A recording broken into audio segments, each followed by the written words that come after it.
ഇൻസ്റ്റാഗ്രാമിൽ ഞാൻ താഴോട്ട് സ്ക്രോൾ ചെയ്ത് പോയപ്പം ഫസ്റ്റ് പോസ്റ്റ് എന്ന് പറയുന്നത് വീരത്തിൻ്റെ ഒരു പോസ്റ്റ്, ആദ്യത്തെ സിനിമയുടെ ഒരു പോസ്റ്റർ ആയിരുന്നു.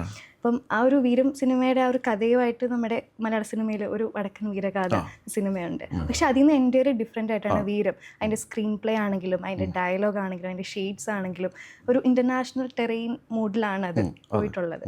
അപ്പം അതിൽ ഇപ്പം സുരേഷ് ഗോപി ആയിരുന്നു ആരോമൽ ചേകവരായിട്ട് ഉണ്ടായിരുന്നത്. അപ്പം അതിൻ്റെ ഒരു റിസംബിൾ ചെയ്യാനും പാടില്ല, എന്നാൽ ആ ഒരു ക്യാരക്ടറിനെ എങ്ങനെ പെർഫോം ചെയ്യാമെന്നാണ്.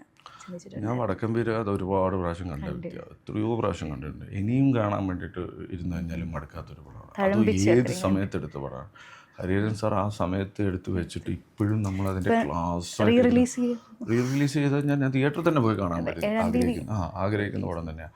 അപ്പോൾ അങ്ങനെ, പക്ഷേ അതിൽ സ്റ്റോറി എന്ന് പറയുന്നത് ചന്തുവിനെ നമ്മൾ കുറച്ച് നന്മയുള്ള ആളായിട്ട് ഇത് ശരിക്കും എന്ന് പറഞ്ഞു കഴിഞ്ഞാൽ അത് MT സാറിൻ്റെ എഴുത്തിൻ്റെ ശക്തിയാണ്. നമുക്ക് വേറെ രീതിയിൽ ഇനി ചിന്തിക്കാൻ പറ്റാത്ത രീതിയിലോട്ട് അതാക്കി.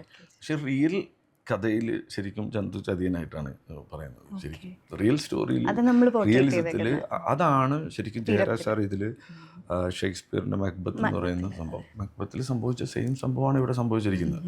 അതായത് കിങ്ങിൻ്റെ കൂടെയുള്ള ഒരു റൈറ്റ് ഹാൻഡ് ആയിട്ടുള്ള ഒരാൾ അവർ ചതിച്ചിട്ട് ആ ഒരു പൊസിഷന് വേണ്ടി ചതിക്കുന്ന സെയിം സാധനമാണ് ചന്തു ചതിച്ചിട്ട് ചന്തുവിന് ആ പൊസിഷനിലെത്താൻ വേണ്ടി പോകുന്നത്. അപ്പോൾ അങ്ങനെ ഒരു തോട്ട് ജയരാജ് സാറിന് വന്നിട്ട് അത് വീരം എന്ന് പറയുന്ന രസങ്ങളുടെ നവരസങ്ങളുടെ ഇതിലാണ്, വീരരസത്തിലാണ് ഈ സംഭവം എടുക്കുന്നത്.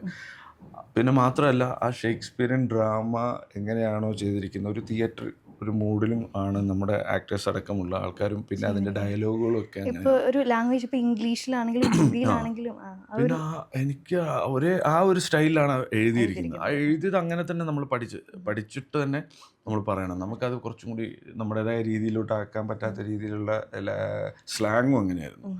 തുളുവനാടൻ സ്ലാങ് തന്നെ അതിനൊരു പ്രത്യേക ഒരു ഇതുണ്ട്. അപ്പോൾ കണ്ണൂരായതുകൊണ്ട് എനിക്ക് കേൾക്കുമ്പോൾ മനസ്സിലാവുമെങ്കിലും പക്ഷെ നമ്മളത് പറഞ്ഞ് ആ വാക്ക് കറക്റ്റ് ചെയ്തിട്ടാണ് അത് മലയാളം കൂടി അങ്ങനെ ആയത്.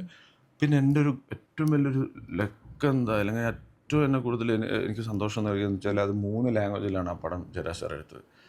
3 ലാംഗ്വേജ് ഡബിങ് അല്ല, മൂന്ന് ഒരേ സീൻ തന്നെ 3 പ്രാവശ്യമായിട്ടാണ് നമ്മൾ അഭിനയത്തിൽ മാറ്റം വരും എന്നുള്ളത് ഞാൻ അവിടുന്ന് മനസ്സിലാവുന്നു. അപ്പോൾ നമ്മൾ മലയാളി അല്ലെങ്കിൽ കേരളത്തിൽ നമ്മുടെ എടുക്കുമ്പോൾ നമ്മൾ ചെയ്യുന്ന കൈകളോ കാര്യങ്ങളോ ആയിരിക്കില്ല. നമ്മൾ കുറച്ചും കൂടി ഇംഗ്ലീഷിൻ്റെ വരുമ്പോൾ നമ്മൾ കുറച്ചും കൂടി സെറ്റിലായിട്ട് ചെയ്യും. ഹിന്ദി ആകുമ്പോൾ കുറച്ചും കൂടി വേറൊരു രീതിയിലോട്ട് വരും.